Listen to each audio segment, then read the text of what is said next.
It's time for episode 284 of the 3 Point Podcast, presented by Memorial Healthcare's Wellness Center. Check out memorialhealthcare.org for everything they offer. Sign up for that October 21st Go Green, Go Blue 5K run, a walk, and that is the morning of the Michigan State football game. That'll take place later that night. I also want to thank AZee Branding Solutions, Jacobs Insurance Agency, Kori Associates Real Estate Services, Nelson House Funeral Homes, Rivals Taphouse and Grille, and Success Group Mortgage and Servicing.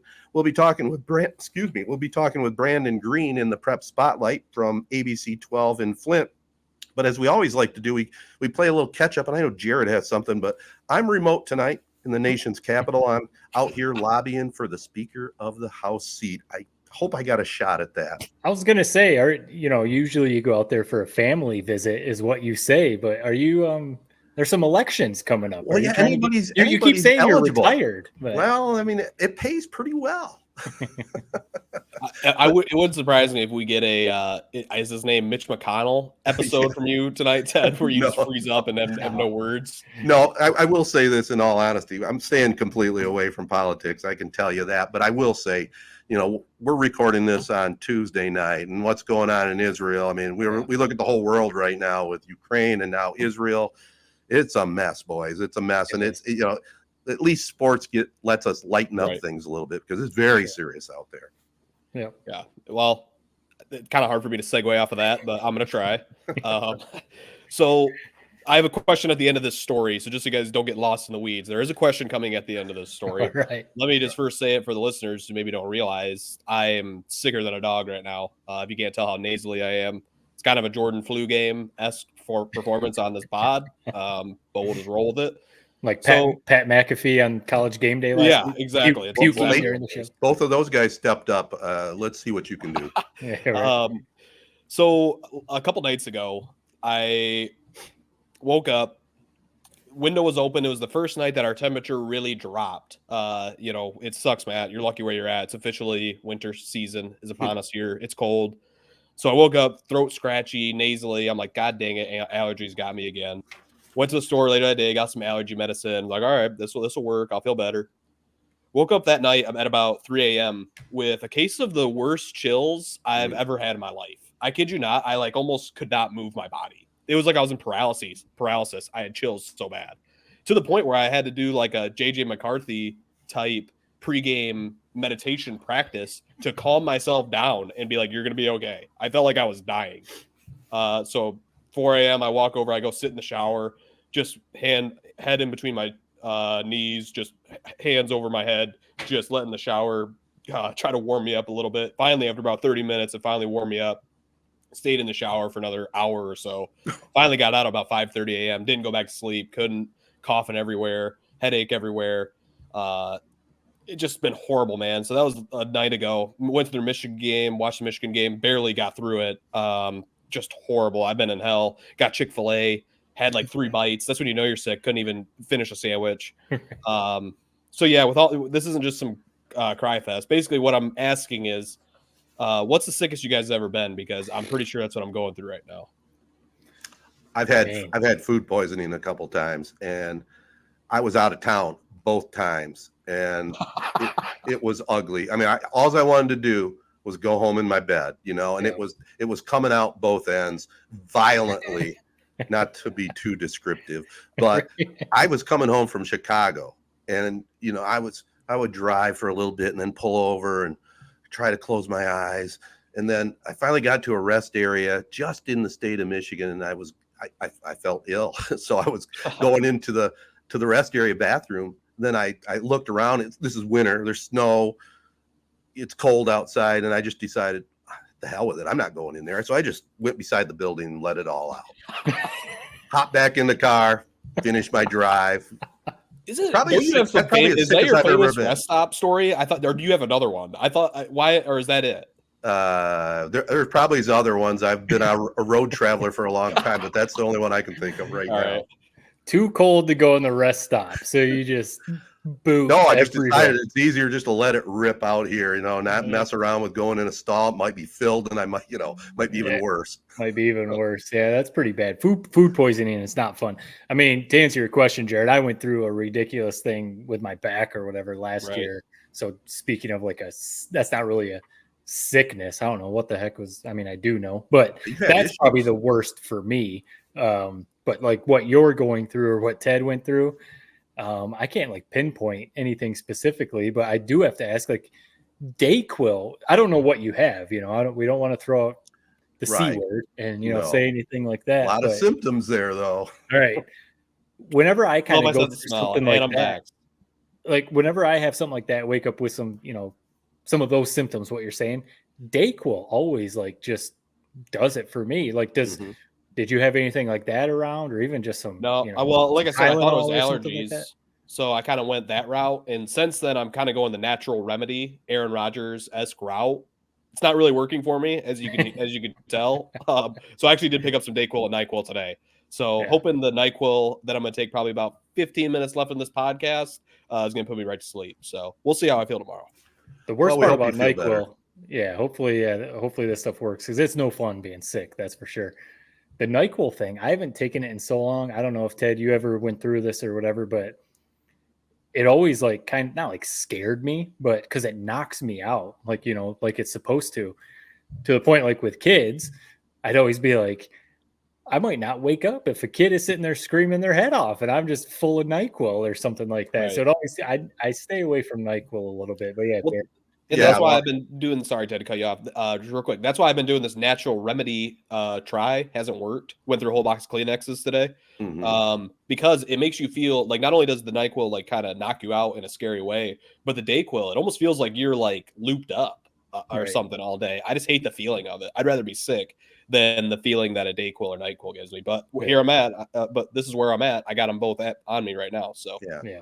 Well, I'm opposite. I mean, when I'm that miserable, knock my ass out.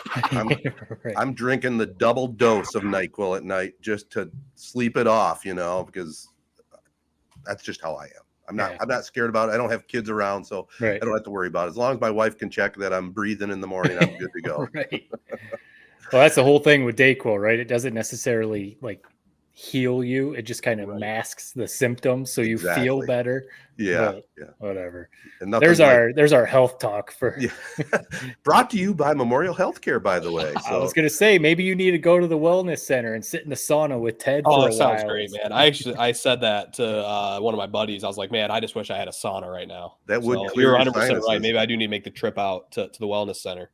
I'll say this real quick. We're talking about this stuff. I've started doing hot yoga, and I don't know, Ted, do you know what hot yoga is? I do, yeah. Okay. I not saying it. I can't even take cold yoga, Matt. So hot yoga is not for me. Honestly, it'd probably be good for you. It really loosens you up. But I'm a sweater as it is. Like, I just sweat. So living down here in the South, it's just ridiculous. I don't stop sweating. Hot yoga, Jared, would probably help you out, because not only would it help your flexibility and stuff, but you would just sweat everything out. Yeah. No, it would. Yeah. It's I know what the answer is to feel better. I'm too lazy to do it, I guess, is where I'm at with that. So, no, you guys give me a lot to think about. I mean, it's a job for tomorrow if I wake up feeling like I do now. So we'll worry about that bridge when it comes. Yeah, hopefully it runs its course. We'll cross that bridge. Well, that was a good catch up, fellas. We know Jared is sick, and we'll see how he holds up the rest of the program. We're going to check in with Brandon Green of ABC 12 right after this message. All right, guys, let's get this prep spotlight going. As always, the prep spotlight is brought to you by Jacobs Insurance. Be sure to check them out if you have any questions or are looking for any new insurance deals. Head over to Jacobs Insurance. There's a lot of great people over there. But Brandon Green, ABC 12 sports director, is joining us. He's becoming a friend of the pod. Not becoming, you are a friend of the pod. Thanks for joining us, Brandon. I think we all like each other, right? Absolutely. For sure. And we especially like right now, I mean, you know where we're going to start this off. The three of us are Corunna Cavaliers. They're on a roll. Obviously the big win a couple weeks ago against Goodrich, and then we don't even have to get into what happened with Clio last Friday. But the big one coming up this Saturday night, kind of different for a regular season game, at least for Corunna, a Saturday night game in Corunna at the Nick for the outright Flint Metro League Championship, right? Against Fenton. 6-1 Fenton. Their only losses against Hazlitt, so they're no slouch either. Corunna sitting at 7-0. If you were on college game day, sitting there with McAfee and Reese Davis, ABC 12 veteran also. Amen. Corso, Pat, the whole crew, Dez. And you had to give your college game day preview of Corunna versus Fenton. What are you telling everyone out there that wants to know about this big game?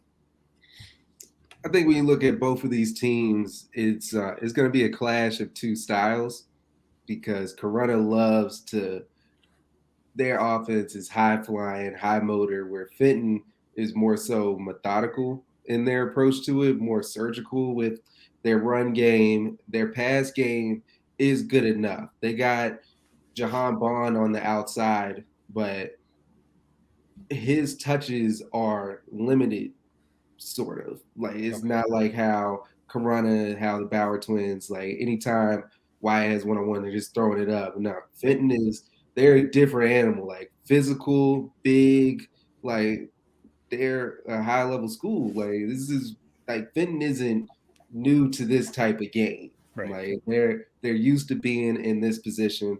So you know that they're going to be ready, they're going to be physical. But if Corunna gets a lead, that's going to be the biggest part. Is going to be the first quarter. If they're able to get out and like that offense just gets to churning and they get a couple stops, it's like an avalanche of what they could do to you. Because it's not just the Bauer twins. They have an entire roster of just straight dudes.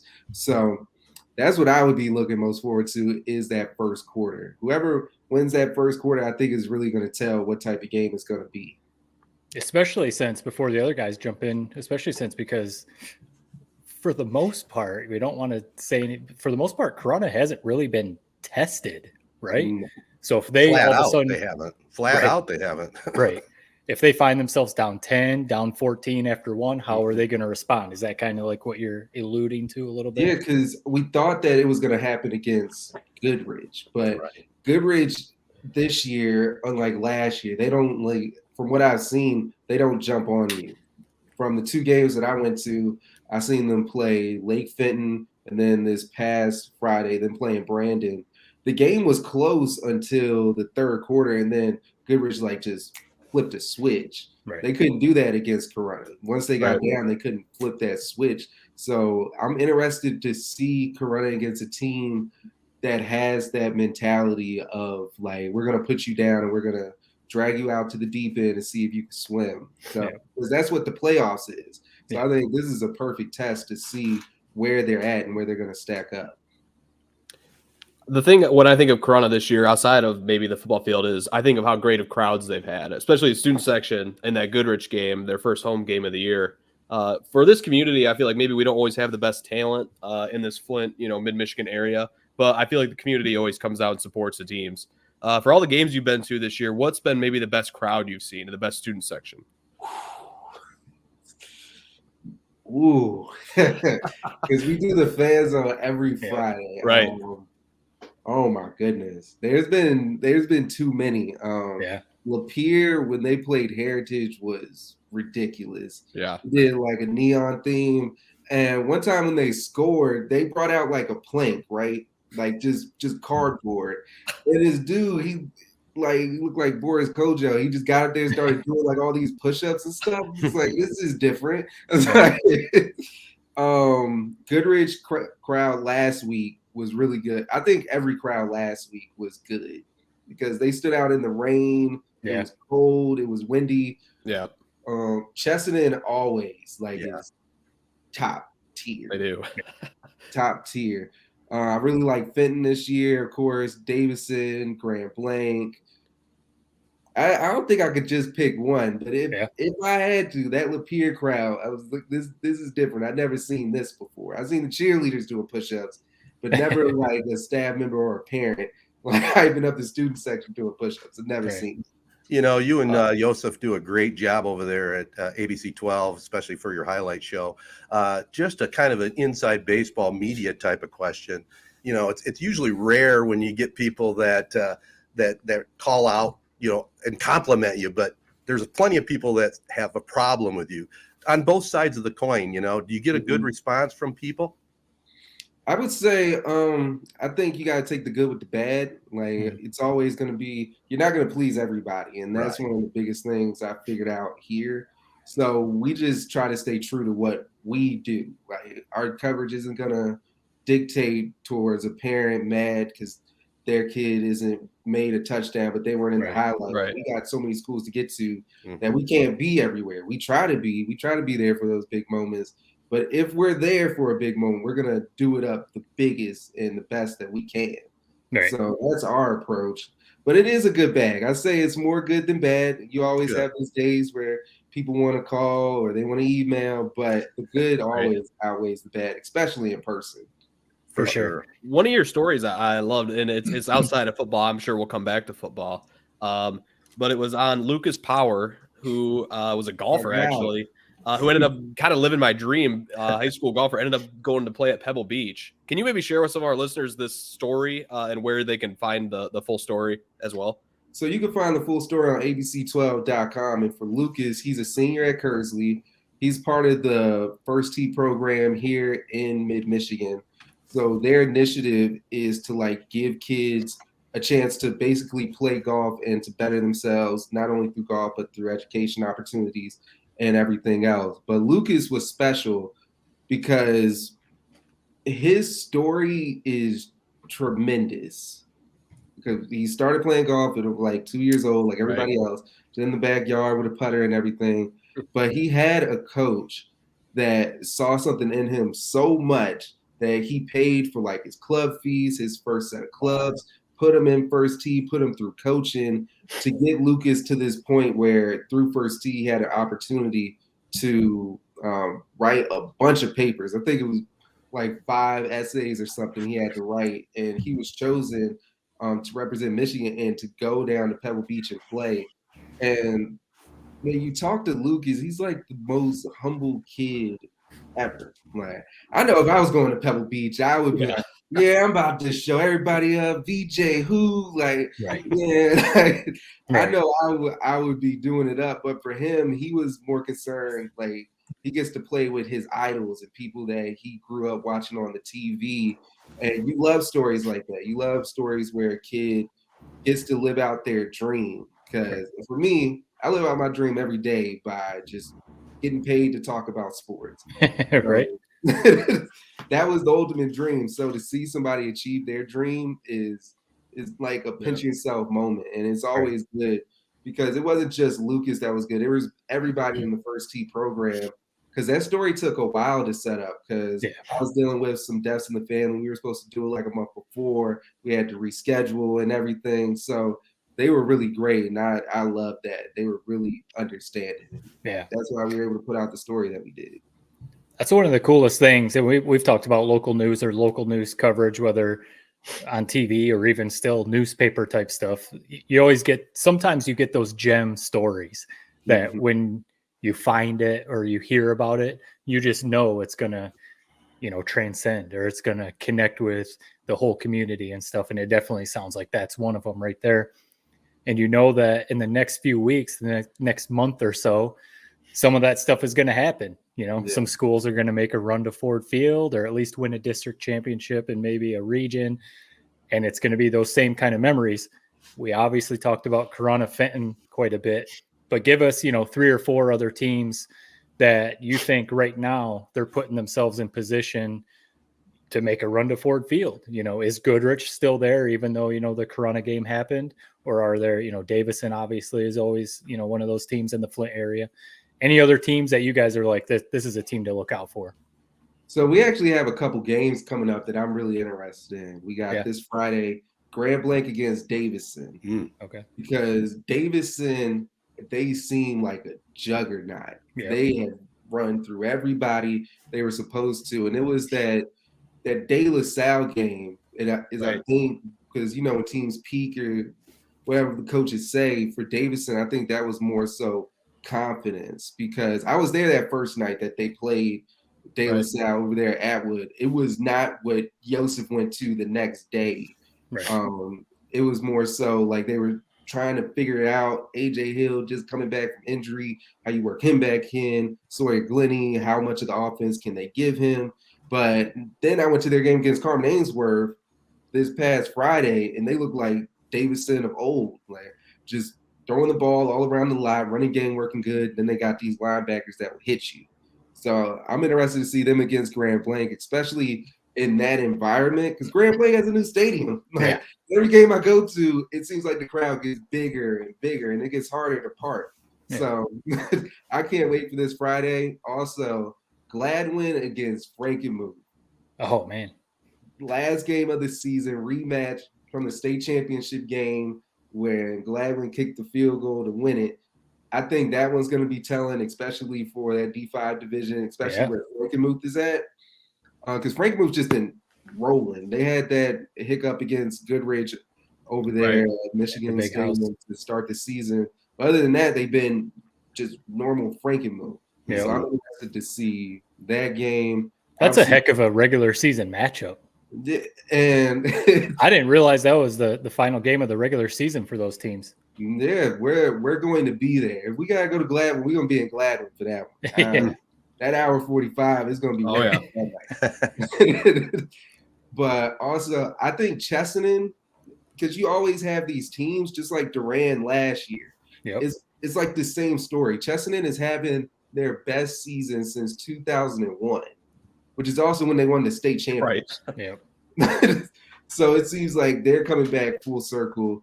But yeah, like Corunna and Chesaning, we got a bunch of teams that can do something in the playoffs. Even our teams with a couple losses like Heritage or Lapeer, Grand Blanc.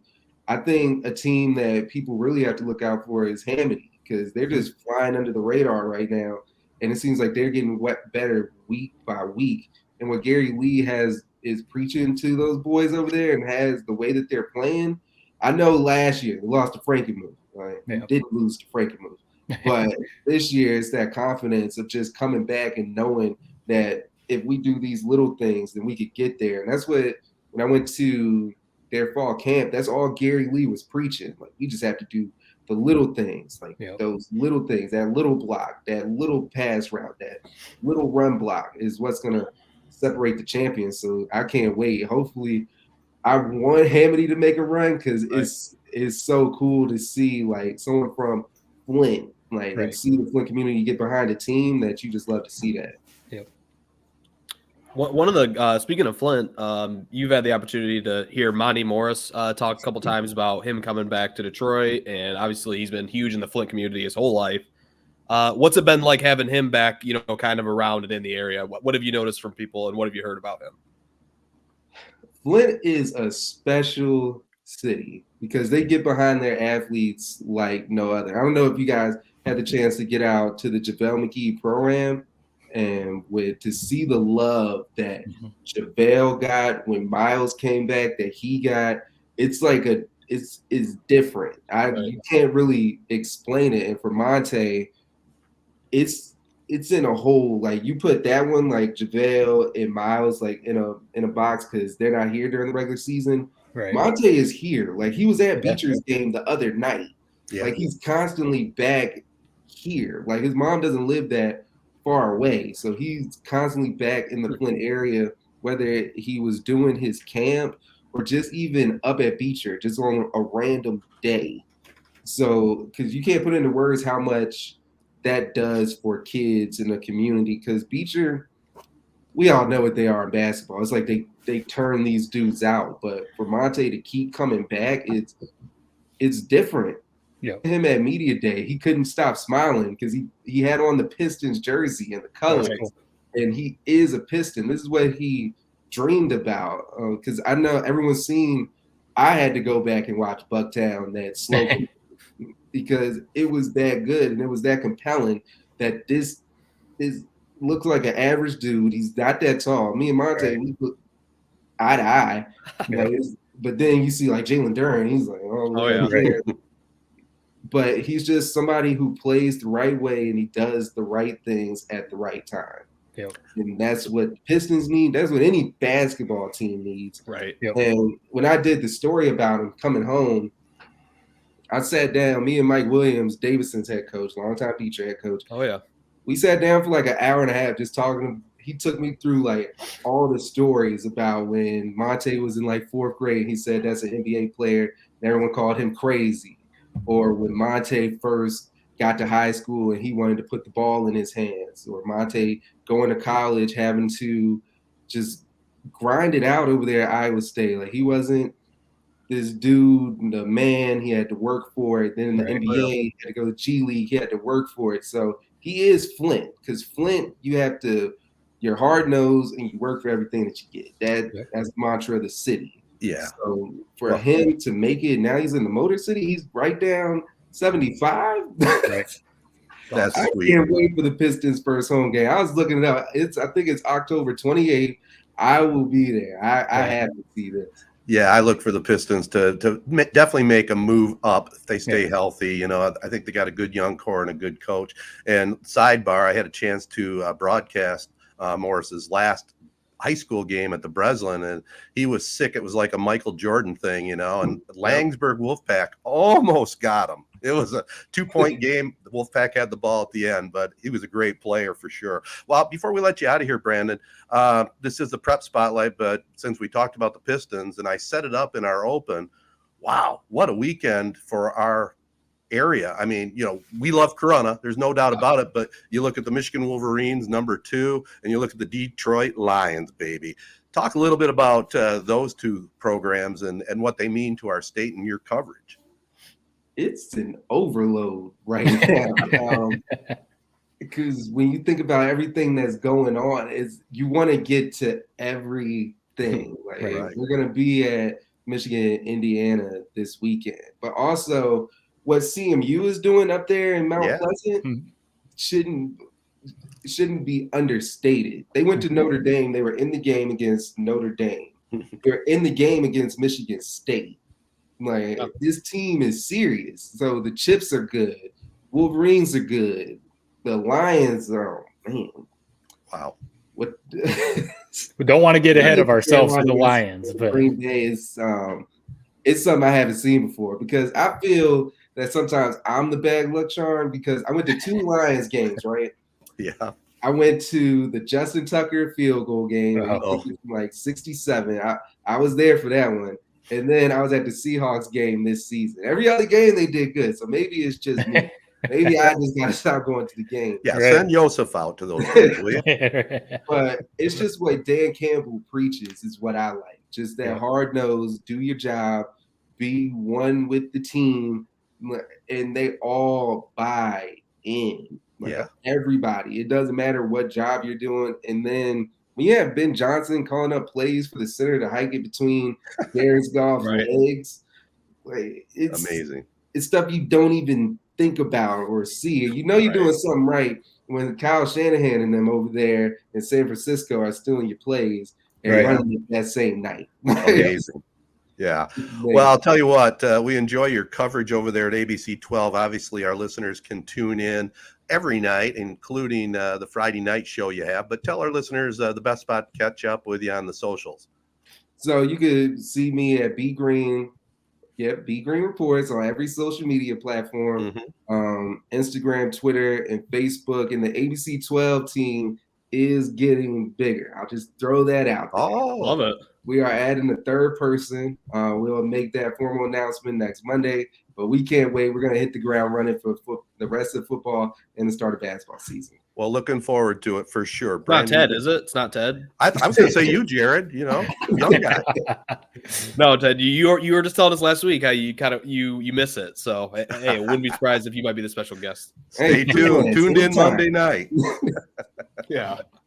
All right, Brandon. Hey, we appreciate the time, buddy. No problem. Thank you all. All right. We'll see you later. Man. Jacobs Insurance Agency has served Shiawassee County and the surrounding areas since 1977. Just like 3 Point Podcasts, we've had 3 generations: Gary Jacobs Sr., Gary Jacobs II, Brian Jacobs, and myself, Noah Jacobs, serving our community with offices in Waterford and Owasso on M21, just west of Home Depot. Stop in or go online to jacobsinsurance.com to get a quote or get your questions answered by our team. Jacobs Insurance is a proud supporter of our local schools and the proud sponsor of the Prep Spotlight. Insure everything, local, independent, and trusted. It's our family working together to protect yours. That's the Jacobs way.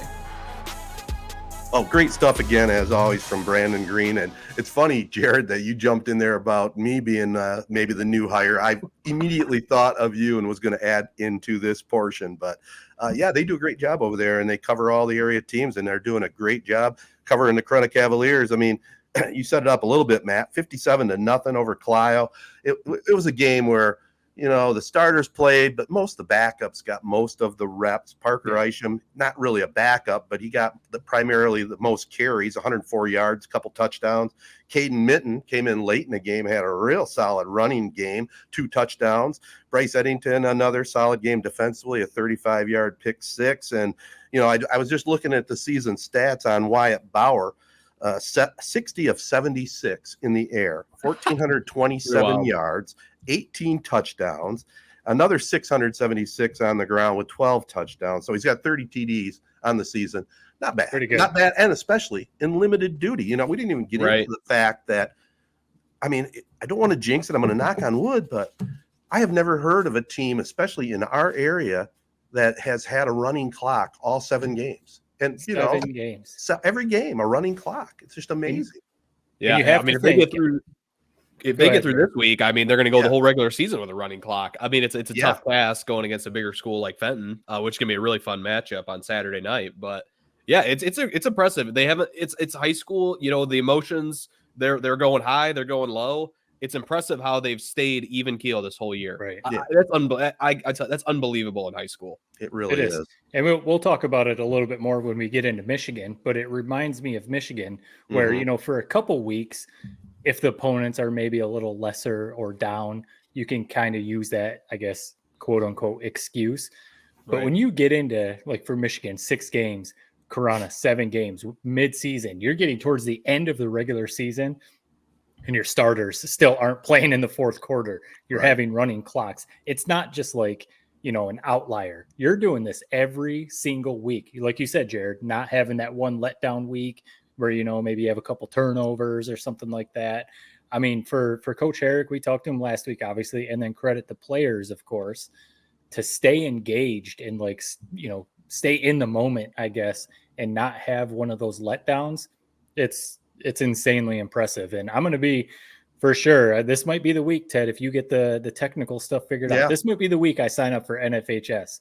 Well, we're going to do. I'll be listening either way, whether it's on the Castle but if you get that NFHS thing figured out, I might sign up and watch this Saturday night. I'll let you know for sure. We're going to test it probably Thursday. One thing I can assure you, and I don't think the Castle is going to carry the game Saturday night, but I thought they were. We'll have a couple of options. You know, we'll have the NFHS video with the audio.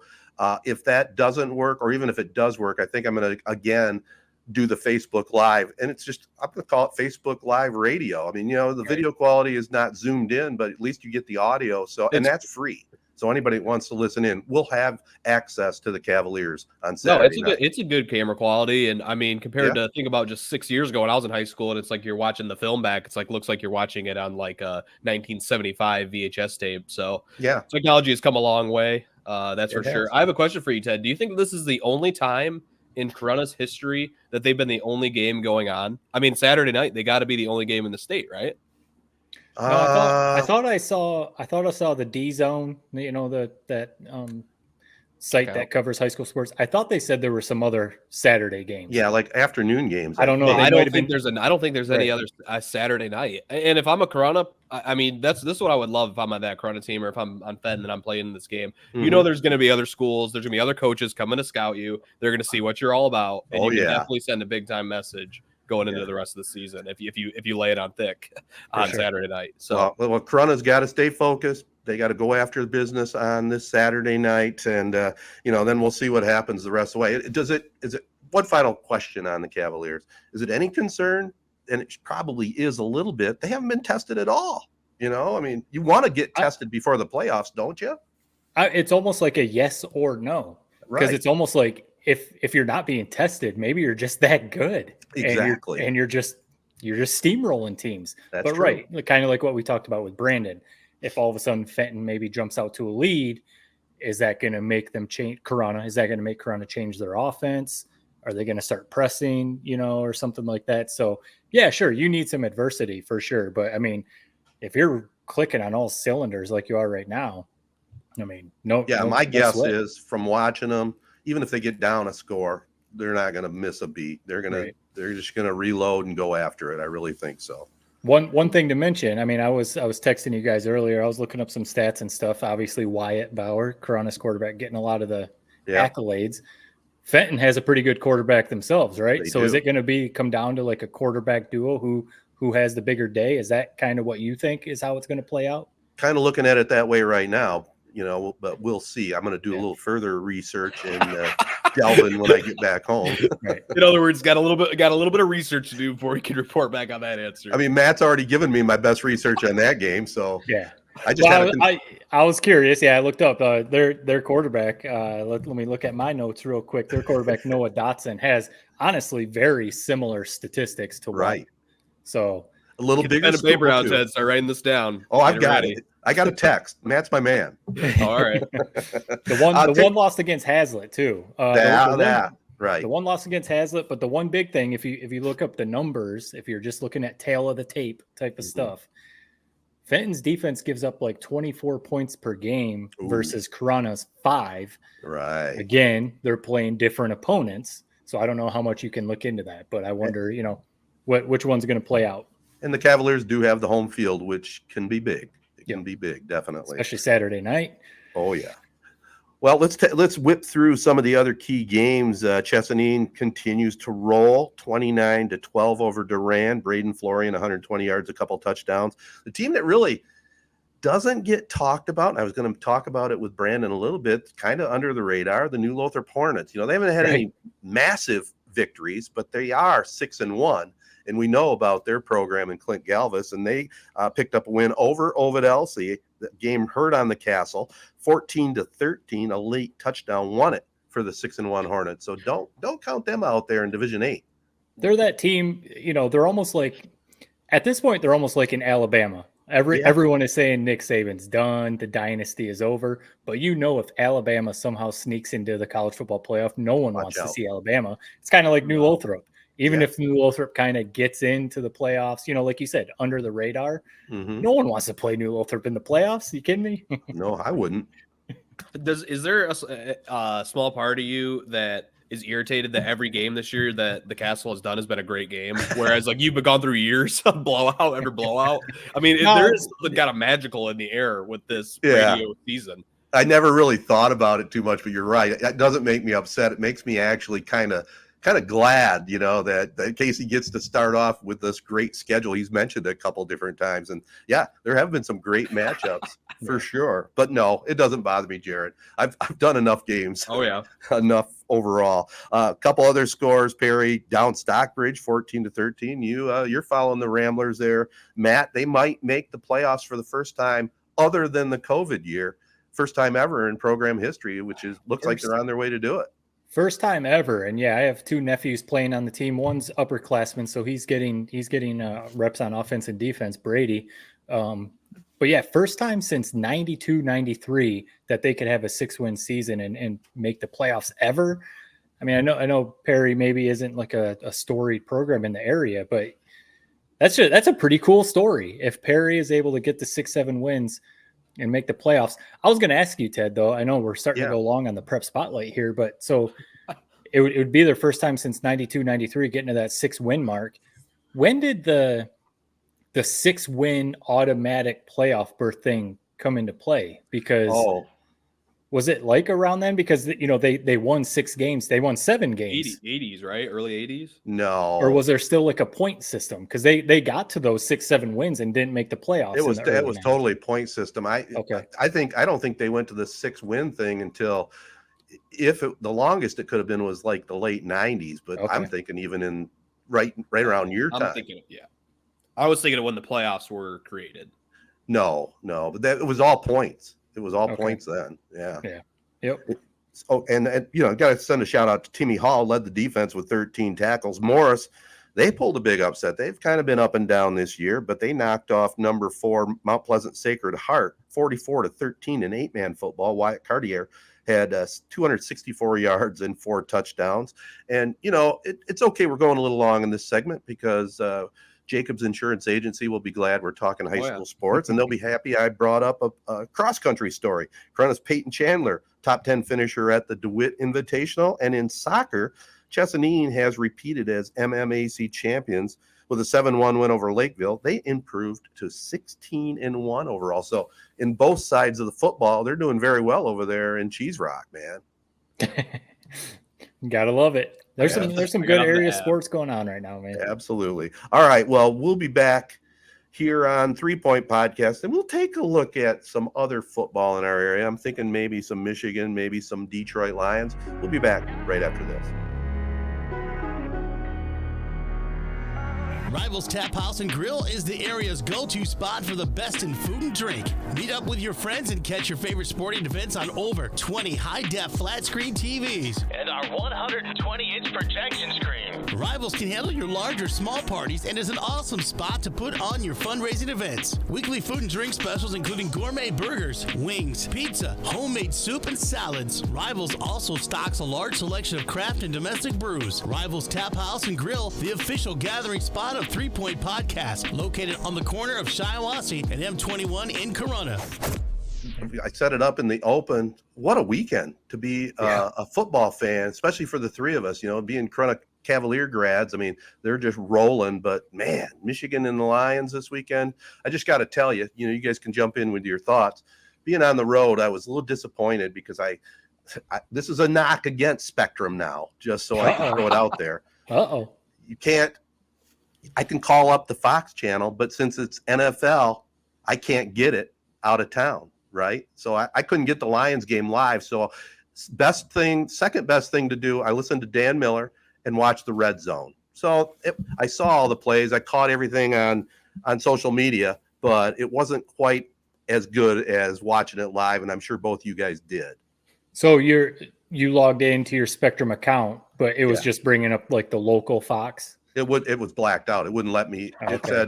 It said there's live programming and you're blacked out or something. Yeah. Yeah. That's maybe the one downfall, I guess. It is a downfall. If you're on the road or whatever. But no, if we're starting with the Lions, Let's start there. Yeah, it's similar stuff that we were saying about Corunna, similar stuff that we're gonna say about Michigan.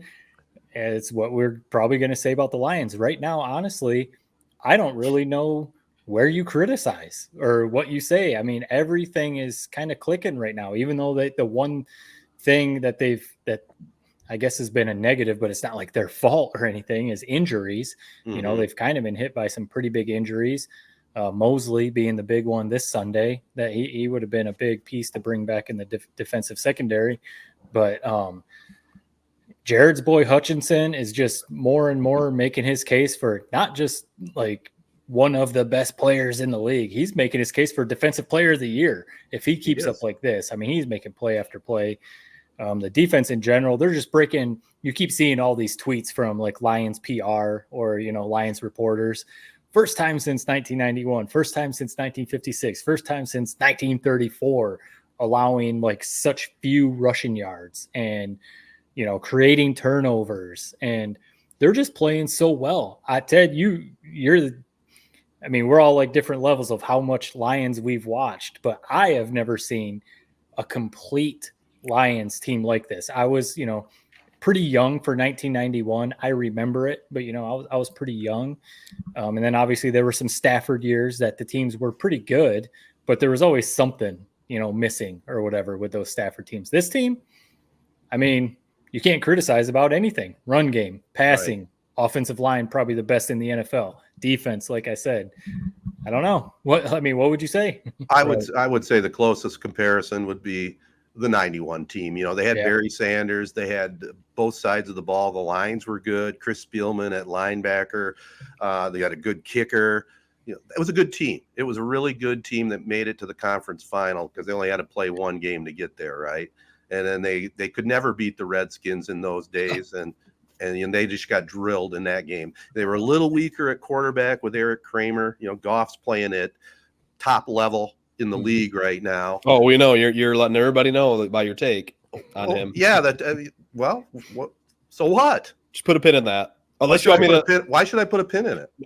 So it was you that wanted them to draft a quarterback. It was me that said go with Jared Goff. So if you remember last week, can I have the floor? Go ahead. Last week, you had this whole long soliloquy leading me in, saying how I need to apologize for Hutchinson. Yeah. All this and that. Okay. As Deion Sanders would say, I keep receipts. Earlier today, you tweeted this out. I remember the good old days getting laughed at and being called a clown for saying you can win with Jared Goff. You quote tweeted that and said, it was a retweet. It was a retweet. Yeah. Yep. So here's what you have to understand. I have eyes. I have ears everywhere. No, I find everything. Yeah. The internet is undefeated. So I did a little digging. Okay. Uh-oh. Episode 190. It stirred it up. I like it. Listen, I'm so sick of you you keep saying how you were on Jared Goff's train the whole time. I knew it wasn't true. I had to go through and put in some legwork to prove it wasn't. Okay. Here is direct quotes from episode 190 from November of 2021. 8 games in a Jared Goff's career with the Lions. Yep, he's marking down the episode. Go back and listen. Okay. Quote unquote. This has been an absolute debacle. This game was the most disgusting display of football I've ever seen. Jared Goff is lost out there. You can't just dink and dunk your way to victory. I mean, what the hell is going on down there? He's been lionized. How many guys on this team would you build around and keep? Honestly, maybe Hawkinson, maybe Sewell. Is there anyone else? ... This was later in the pod. I miss Stafford. Okay. Episode 190. That's fair. I keep receipts. That's fair. That's fair. But I was talking about one game. Did I say get him out of town? And by the way, let me just plead my case just for a second. You're going to defend that? You know that Jared Goff is lost out there. That's like the worst thing you could say about a quarterback. He wasn't being coached properly. They had not near the talent that they have right now. The whole concept of Jared Goff was, is he going to be the best quarterback in the league? No. But I think I had pointed out right when they made the trade, this guy had been to the Super Bowl. So he obviously knows how to run a team. Now, he was suffering. He definitely was struggling there. I'm not going to say I'm going to take back my comment. That was after one game. Hell, I said one time, Dan Campbell's got to go, for God's sakes. No, I made mistakes. I wrote down some of those quotes from that pod as well. You had a few Dan Campbell ones. Well, that's fine.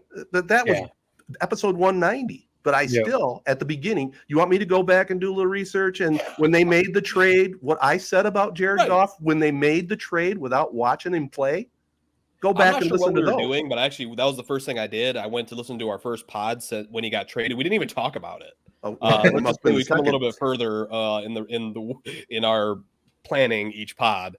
I'll leave it at that. I said my piece. I got it off my chest. I've been stewing on this Hutchinson soliloquy for about a week now, so I had to get that out. Well, since you brought up Hutchinson again, I mean, what do you think about him?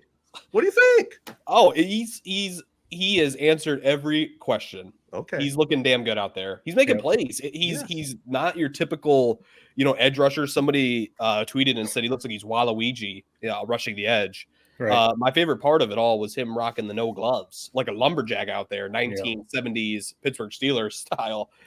He's been great. I mean, what else can you say? Like you said, there's not really much to criticize about this team right now. No. I will say, in Hutchinson, I'm a Hutchinson guy, and you guys aren't the only ones that let me hear every time he makes a play. People at work, friends, every time he does something, it's like my phone goes off. I had to put it on silent. I will say, the 2 games he didn't really make any plays were against the 2 best teams we've seen all year. Yeah. So, I'd like to see some of this maybe in some of these big time games this Sunday against the Buccaneers, 425 kick. I'd love to see some of that translate outside of some of these dumpster teams. But he's a great player. I've totally walked back that take. He's answered the bell. No, I think that's fair. Yeah, he, in some of the bigger games, Sunday is one of them. Buccaneers are playing really well. And like you said, a 4:30 kick, a lot of people are going to be watching. But it's hard to criticize. I mean, he's leading the league in pressures. I guess the one thing, people say, like, all right, he's leading the league in pressures. Why doesn't he have more sacks? Mm-hmm. Well, I don't know. Bryce Young, Patrick Mahomes, Geno Smith. I mean, he's played quarterbacks, Desmond Ridder, who can kind of elude the sack a little bit. So, I mean, whatever. That interception he had was, I mean, that's just a hell of an athletic play for a defensive end. Dude is 6'7", 270 pounds, making a one-handed catch like that. He needs to learn to keep his head on a swivel a little bit when he makes an interception, though, because the way he got tackled, I thought he was going to be hurt for a little while. But No, I mean, I think I got to give my Jared Goff piece for a second. I was a little more down the middle, like a lot of topics. I was not all in like Ted, like, nope, this is the guy. Keep him going. You guys know this. I criticized him over and over. Mm-hmm. But, there's so many people out there that it's like, if you're not 100% wearing a Jared Goff jersey and putting a mural of him on your bedroom wall, they think you're like a hater. And it's like, I wasn't that route either. I was simply saying he is who he is type of thing. Maybe similar to what you're saying, Ted. Like, he's not going to be Patrick Mahomes, right? But he's also not going to be, some bum on the street or whatever. He's a good quarterback. But I do think, like you said, the talent that they brought around him, Ben Johnson, the offensive coordinator, obviously, they built a legit offensive line, an offensive line that Matthew Stafford never had when he was with the Lions. So he's benefiting from all that. And he is a good player, obviously. He was a number 1 pick. And like you said, he led the Rams to the Super Bowl. So I'm not going to sit here and act like, he's going to win the MVP or something like that. But he is obviously capable of leading a good team to the Super Bowl.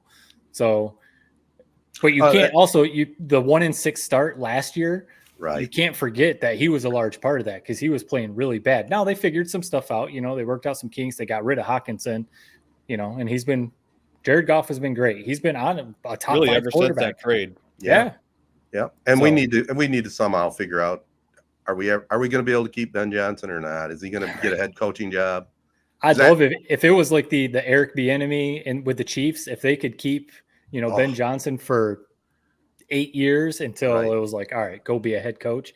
I feel like it's not going to happen like that. I know. He's going to get a bag and he's going to be gone sooner or later. I mean, he stayed this year, not because he didn't have coaching opportunities out there, but because he wanted to see this through. I don't know what seeing it through means. If it's end of this year, if it's, riding it until the wheels fall off. I don't know what that means, but just appreciate him while we got him. Yeah. He's one of the best. He's a blast to watch. I mean, we don't need to dissect every single play of the game, but the Montgomery fake snap, I've never seen that before in all my years of watching football. It worked like a charm. And when he dialed it up was the best part. Third and 6, third and long, as some would say.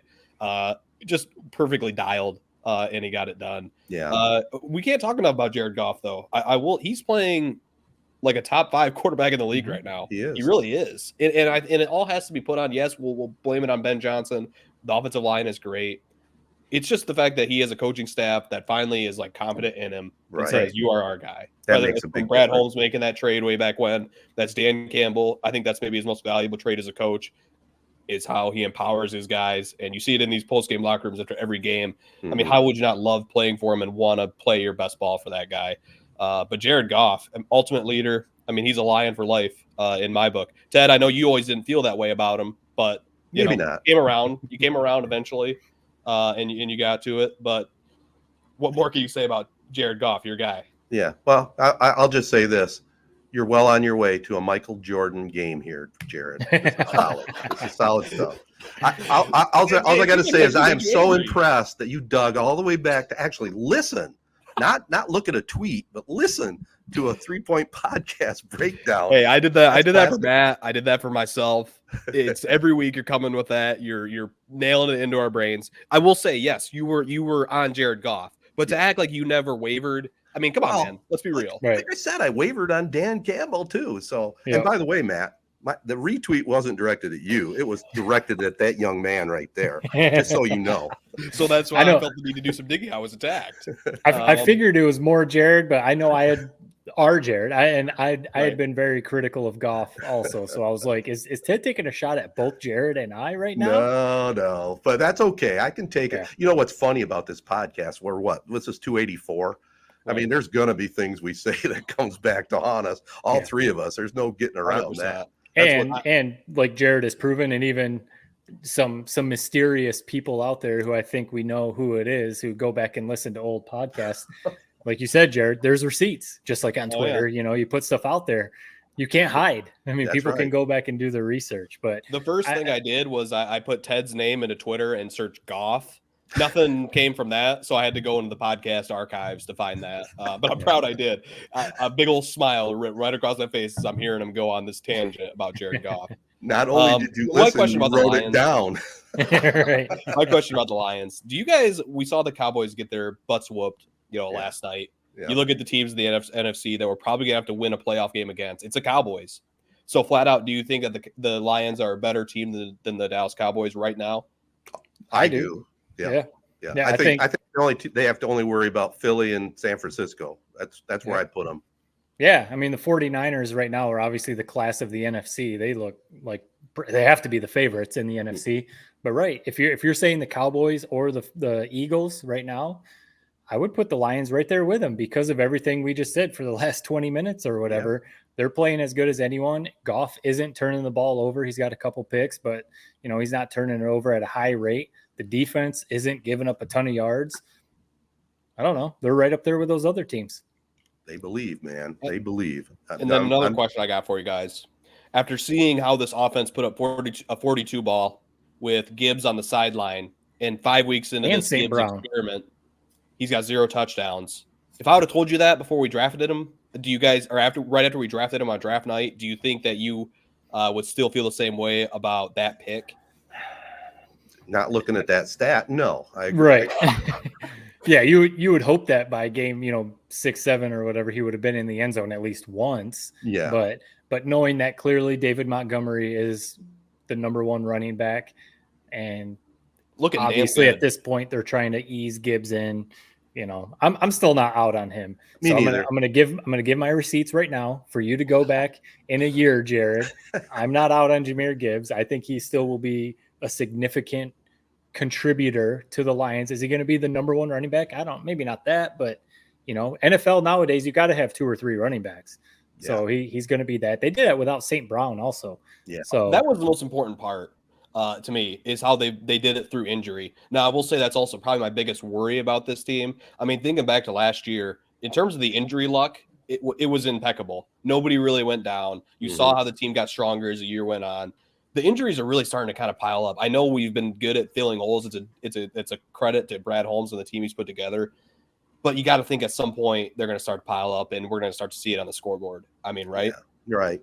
Well, it's and it's weird. I think because of the training regiment these teams have nowadays, and the strength and the speed of these players. I mean, you're going to inevitably see every team go through these injuries and who's going to prevail at the end, and right now Lions are definitely going through a bad streak, but I mean, they seem to be pulling it together, next man up mentality, and they have some depth, which they haven't ever had in the past. I mean, if an offensive lineman or 2 went down in the past, they had nobody would fill in there and block. But and to kind of bring it full circle, I know we're about to move on from the Lions. On my initial question about the Cowboys, I think this weekend is a great opportunity to really find out what this team is. Are they a 12-13 win team, or are they a 10-11 win team? I mean, the Buccaneers are a great test. I mean, one, they're wearing the creamsicle uniforms, all-time uniforms in NFL lore. Number 2, Baker Mayfield's playing the best ball of his life. Our secondary, if you had to point out a weakness on that defense, probably the secondary, and the Buccaneers have a ton of weapons. It's going to be a really fun game. I mean, do you guys have a big lean yet? I know we're still kind of riding the high of the 4-1 record, but looking ahead to next week, do the Buccaneers make you nervous? I think a better test, kind of like what you're saying, than the Panthers, but I still would pick the Lions just because I'm assuming St. Brown is going to be back, and I hope Gibbs is going to be back. So I think the offense will be fine because of Ted's guy, Jared Goff. I mean, the way that he's playing right now, even though Baker Mayfield is playing really well, I would take Jared Goff over Baker Mayfield right now. That's what leans for me. Yeah, who do they play the following week? I had it in front of me. I know I'm looking at this. I'm looking at this week. I think they're going to get by Tampa Bay on the road with, being at the 4:30 and game. They're at Ravens. Couple tough games coming up, really. Yeah. See, I see the Ravens being a tougher test, obviously, in Baltimore, isn't it? It's not at home, is it? With Lamar Jackson and in Baltimore. Yeah. So I see them getting by Tampa Bay. Might be a tight game, but I think they're playing with such confidence right now, and they can get to that 5-1 mark. Really start feeling really good about themselves, and I think they're going to continue.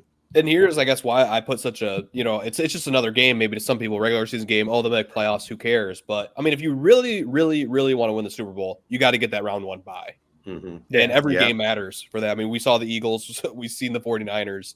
they look like two wagons. I mean, to keep up with them in that, first round bye type of way, you got to maybe lose 2 games this year, 2-3 games. So the margin for error, if you really want to compete for a Super Bowl, is really thin. And you got to win a game at Tampa Bay next week. Big time matchup. I can't wait for it. 100% right. And again, if you want to do some further research back in the archives, I believe I was adamant one time last year about this is the season, not just get to the playoffs, not just win one playoff game.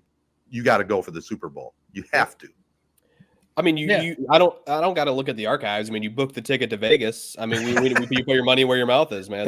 Those are the archives. Your ticket to Vegas is the archive, and similar to that notion, because I agree with you with the Lions. It's the same with Michigan.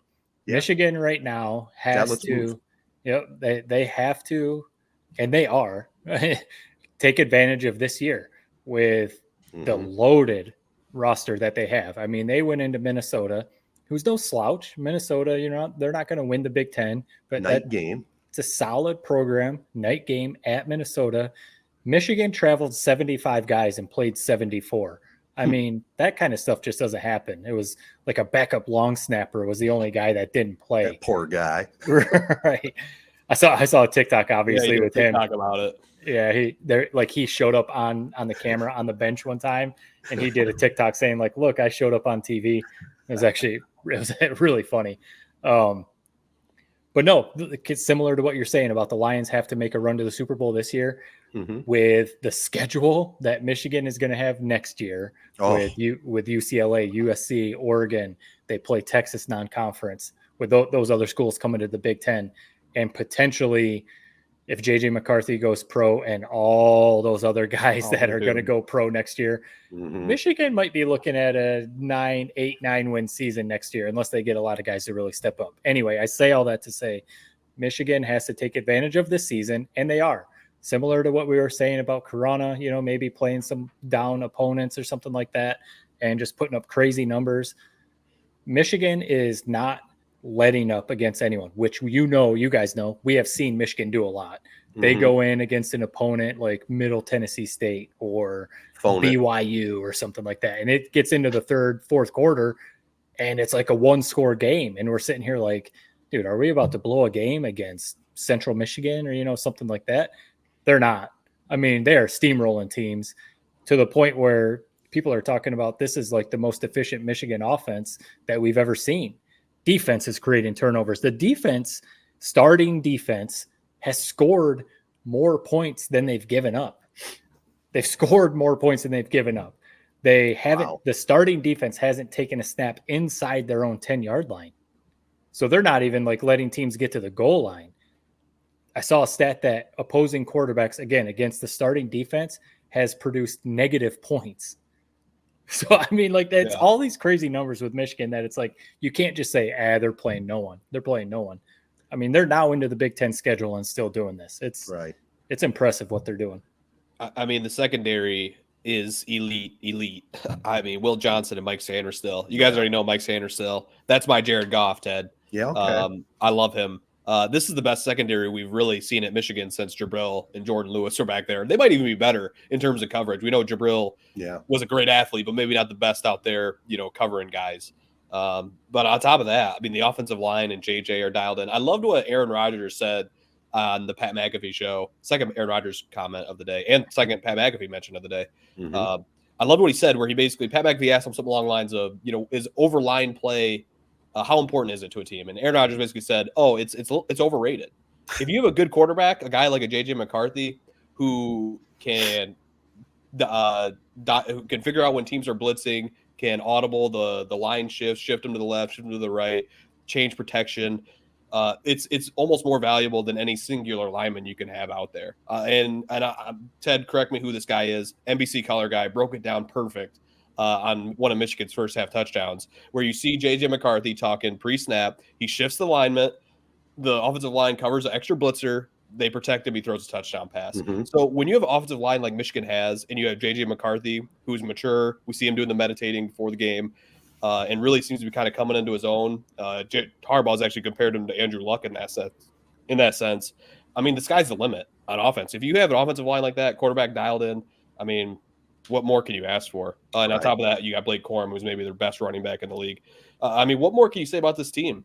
I mean, I feel kind of boring. We do these recaps every week. Right. I feel like I could post the same recap video from the last 6 weeks and nobody would even know. It's been the same game on repeat. They're just looking damn good. So don't worry. Penn State and Ohio State are still on the schedule. But they don't worry me. They really don't. Well, they don't worry me, but I think the Penn State game definitely does on the road. Who knows? Who knows at that time? I mean, it is Michigan number 2, Ohio State 3, and I think Penn State 6 right now. I mean, it's a good team. It's a good team. Harbaugh can smell blood in the air. You cut to him on the sidelines, which they do every other play. He is wired. He looks like a man possessed on there because he sees that this team has what it takes to get him somewhere he's never been. In the NFL, in college, a championship. That'd be amazing. It would. And you got to definitely give props out to Harbaugh. We've talked about it before. With him coming back makes a big difference. It seems like, from what I'm reading, he's going to get a new contract, be the highest paid coach in the Big Ten, is what I'm hearing, which is well deserved. It might be a good signal that he will stick around. And I've come around on that too. We all had our little hesitations if you go back and listen to the tape on Harbaugh back when they were struggling and not beating Ohio State, getting beat by Michigan State. But I've come completely around. I mean, he's our guy. Got to keep him there as long as he's coaching. And, they're going to be fine, even with that tough schedule next year. I want to go back real quick, that they got to get it done this year.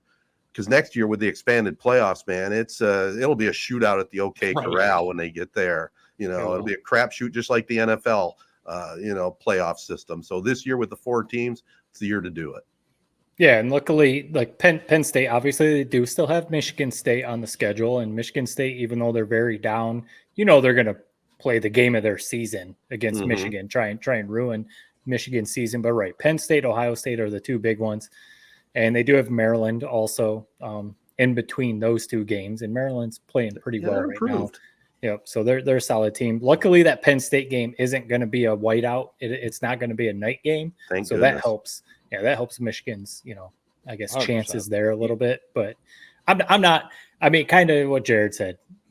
With the way you never know what's going to happen in those games. I'm overly confident about 100%. Michigan right now. I'm not worried about them. Anything can happen. They might lose. But if I'm a betting man, if you want to say it that way, I think Michigan's going to be right back in the playoff right now. They're rolling, baby. They're rolling. Seeing Harbaugh on the sideline, it just makes you feel good. I would trust him with my life, man. I really would. You got to love his getup. The Michigan wide receiver gloves. He's got a sweatshirt that I'm literally wearing right now that he's rocking on the sidelines. He's getting it on the Will Johnson interception picture. The team is it's playing inspired. The play calling is inspired. I think Sharon Moore has done a great job last couple weeks, especially the 4th and 1 they had when they went play action pass. Yes. Working like a charm. One thing I do want to make a note of, and I feel like a lot of Michigan fans have been circulating this, PJ Fleck's comments post-game. Basically where he said, coaches, or basically he said, this is the best team I've ever seen. They're so deep. This is the best team I've seen in 11 years of coaching. Coaches always say that when they lose a big game. They're just trying to lessen the embarrassment of what happened. I mean, I remember, and Ted, maybe you can connect the dots on this one. I couldn't remember who exactly it was or what coach or what game. I remember New Lothrop had a game probably 10, 12 years ago that they won by 50. And the opposing coach said something about New Lothrop's pretty good quarterback. Basically said he's the best quarterback, or he's the best quarterback in the state. He's the best player I've ever seen. And this reminds me a lot of that comment where it's oh, you're just trying to make it seem like this loss is a little bit less than what it was. But in actuality, you just kind of sound crazy with what you're saying. That's kind of how I feel about the PJ Fleck comments. Yeah. What do you guys think?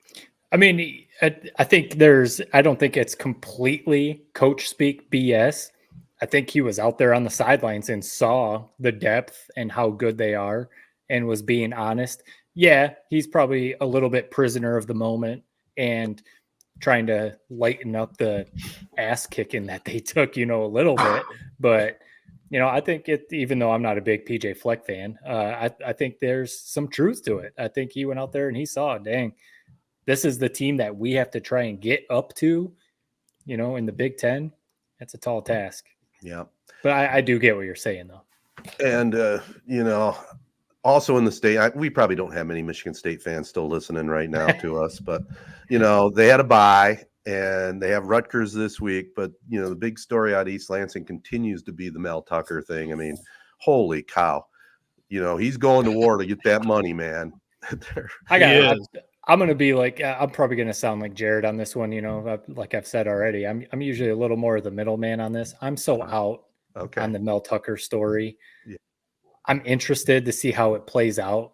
But every time he writes a letter and everyone tweets about it, every time then Brenda Tracy writes a letter and everyone, I'm just like, honestly, man, I understand like reporters covering the story. They have to continue to cover it. But I'm just glad that that's not happening to Michigan right now, because I can't imagine being a fan is what I'm trying to say. Being a fan of that school. Right. I would just be like, please get the basketball season. Get the basketball season, man. He's fighting for his money and his reputation too. You got on top of the Tucker thing, then you got the whole Urban Meyer thing. That's their ace in the hole. Gosh. That's the ace in the hole. And here's the thing on that. I don't know what to believe on that. I know. It came out the initial kind of, and I did tweet it out. It was kind of like almost like a Photoshop report. Right. But then it came out like a day later that there actually is reports that Urban was in East Lansing, and that's coming from Graham Couch, who isn't plugged in as anybody in East Lansing. I mean, he's the one that broke the Mel Tucker story. He's a damn good reporter. So I'll take his word for it.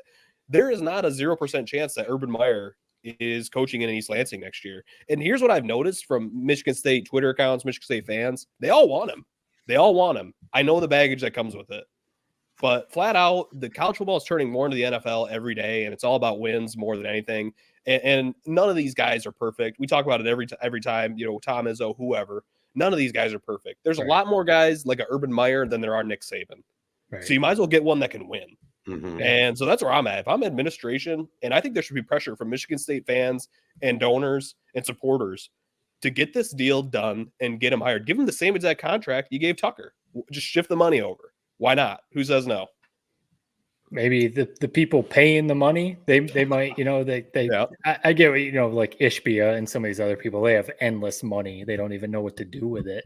But I think from a PR aspect, if you're trying to say that you're trying to distance yourselves from, we don't have to get into everything that they've been going through over there in East Lansing the last 10 or so years. If you're trying to distance yourself from that stuff to bring in Urban Meyer, I don't know if that's the best look, but if you're trying to say that we're a legitimate football program who cares about winning, then yeah, of course, that'd be a great hire. He also hasn't coached in like 6 years, and we know what happened with him in Jacksonville, where he's out there kicking players and treating them like garbage. So it's kind of like, well, is he really the best guy to bring in?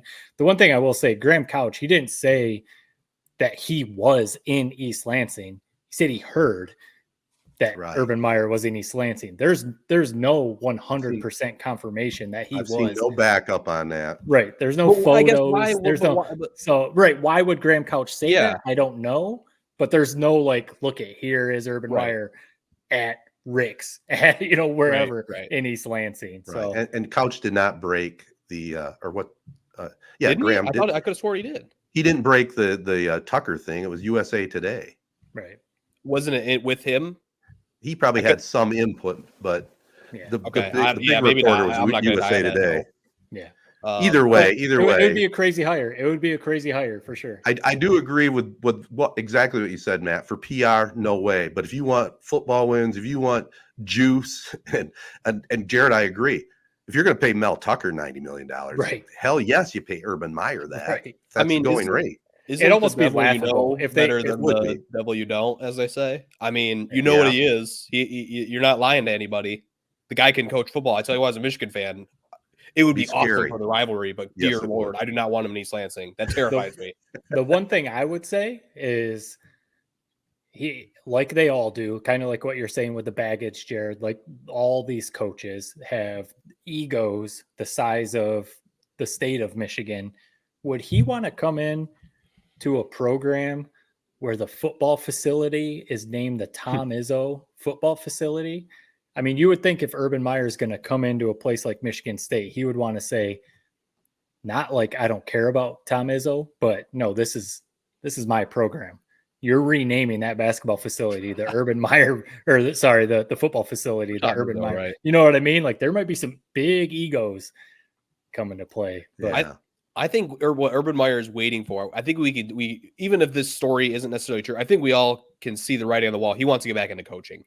And he's going to wait for the right opportunity where they're going to give him a blank check. They're going to give him a ton of NIL resources. Mm-hmm. They're going to say, just go win us football games. And I think Michigan State can give him that. Yeah. I was going to say, why not MSU? Mark this down in the Why archive. I think he's going to be hired.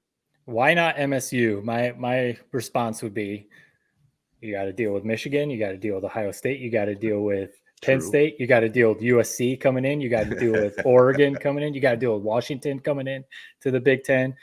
Wisconsin is always solid. Iowa's always solid.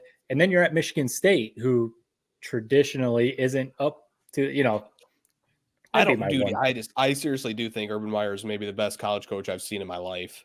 Outside, if you think about Nick Saban's reign, it started. It's a hot take, but it started. I don't think that is a hot take. I mean, outside of Nick Saban, right. And we see the grass is green. What we're looking at now with Ryan Day and the Lions winning. It's almost like we're in a Twilight Zone episode. Urban Meyer had Jim Harbaugh a broken man. He really did. Yeah. Changing to a spread, the program was lost. And then Urban Meyer left, and wouldn't you know it, Michigan starts winning. So I just keep him away from Michigan, man. But what a fun little kind of tea leaf story that I'm keeping my eye on. It's fun. Amen. Well, before we leave this segment, I did have to bring up one of the worst coaching moves ever, and that was the failed kneel down. What on earth?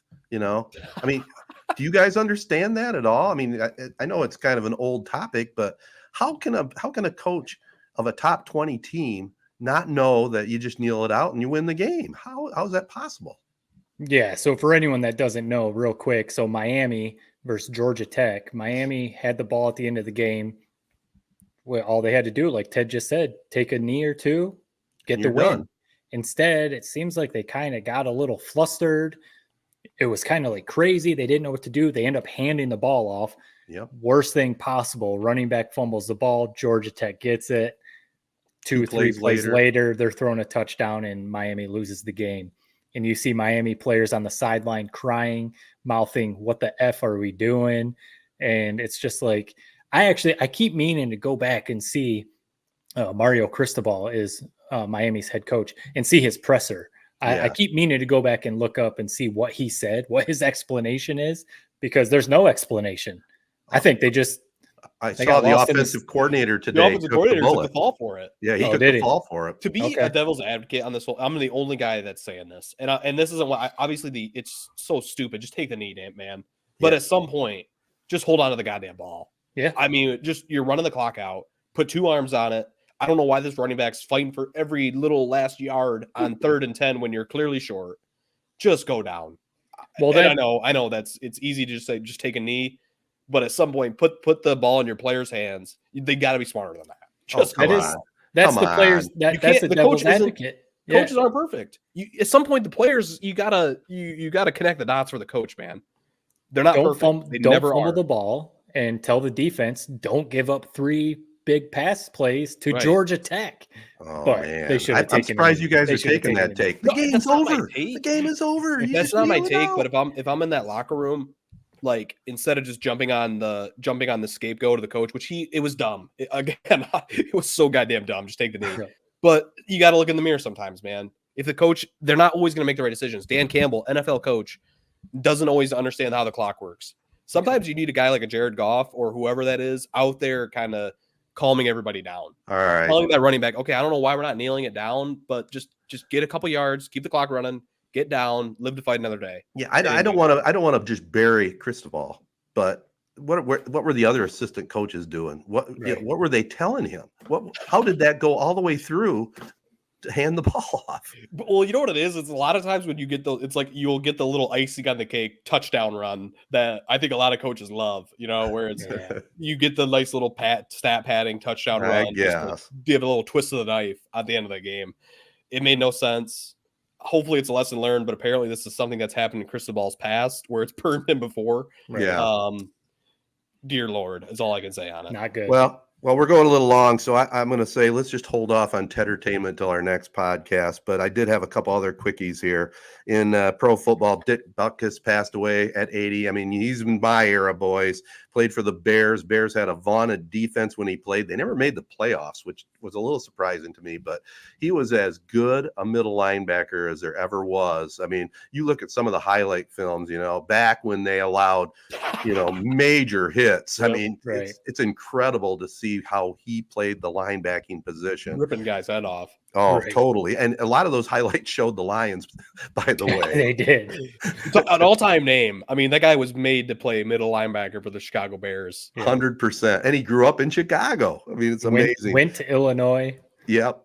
Dick Butkus gone at 80. And the other one thing I wrote, well, I actually have two more. I thought that the Miggy farewell tour that last weekend, it's a little old news now, but really well handled. I mean, it was...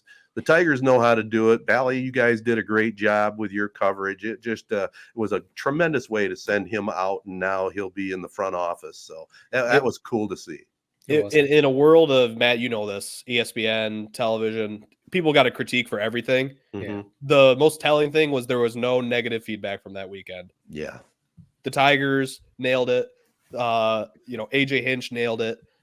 Our Bally crew obviously nailed it. So just, like you said, just a kudos to them. They did a great job. And then how incredible was it to see him go out to first base and the ball's hit to him on the first pitch, gets the out, get out his curtain call there. I mean, it gives me chills, and I got to admit it, guys, at 67 years old, there was a little moisture under my eye. I mean, watching that whole take place, the whole thing. It's crazy. I mean, it's something that, when you spend so many years watching a player on your favorite team, all the playoff runs, the MVPs, you do get to the point where you're attached to that player. For sure. Obviously the last few years, the Tigers haven't been, competitive, but to think now he's not going to be on the team. It is kind of almost sad. It's kind of crazy, but it was cool. The coverage. I think those kind of moments are really mainly in baseball too, and the other sports, I don't think you quite see that kind of moment.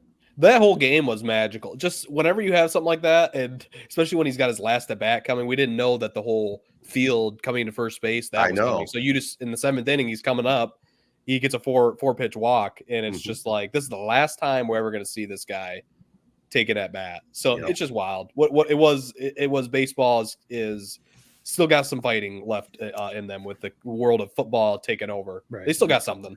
Yep. The one I'll say is maybe me specifically with the Kobe ball right there. Kobe's last game. Yeah. When a guy like him goes out, has this farewell tour, and then that last game he drops 60 points because they basically said, "Here's the ball, shoot every single time."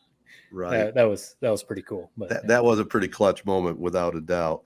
And then one other thing I just had to throw out there. I retweeted it.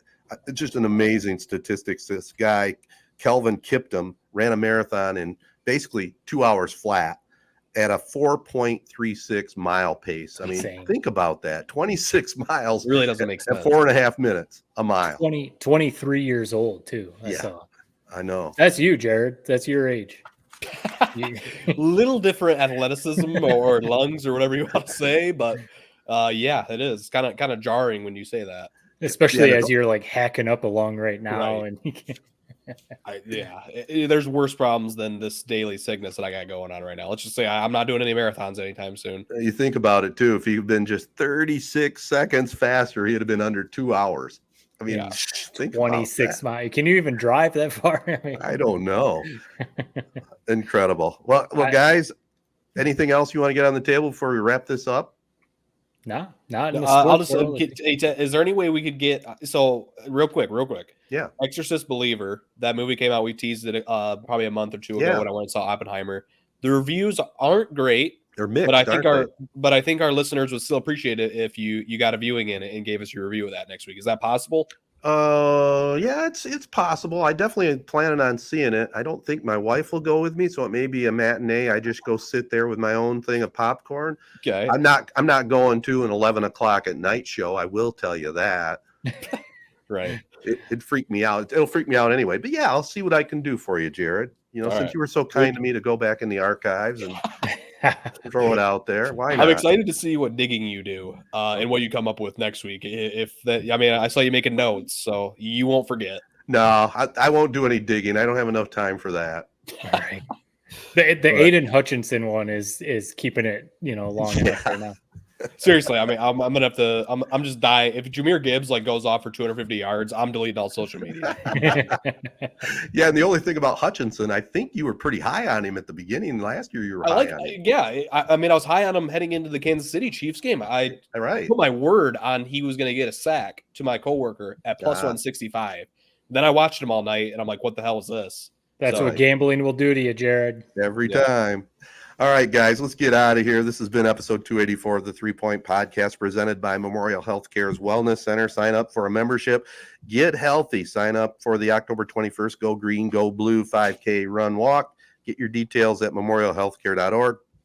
Also, thank our local partners. They include AZee Branding Solutions, Jacobs Insurance Agency, Kori Shook and Associates Real Estate Services, Nelson House Funeral Homes, Rivals Taphouse and Grille, and Success Group Mortgage and Servicing. I want to send thanks out to Brandon Green of ABC 12 out of Flint. Follow him at B Green Reports. And the Z92.5 Game of the Week this Friday night is that's October 13th, St. John's at Ionia. Saturday night, Casey and I will be over at the Corunna press box. We'll have hopefully we'll have it on the NFHS feed. I'll let you guys know that.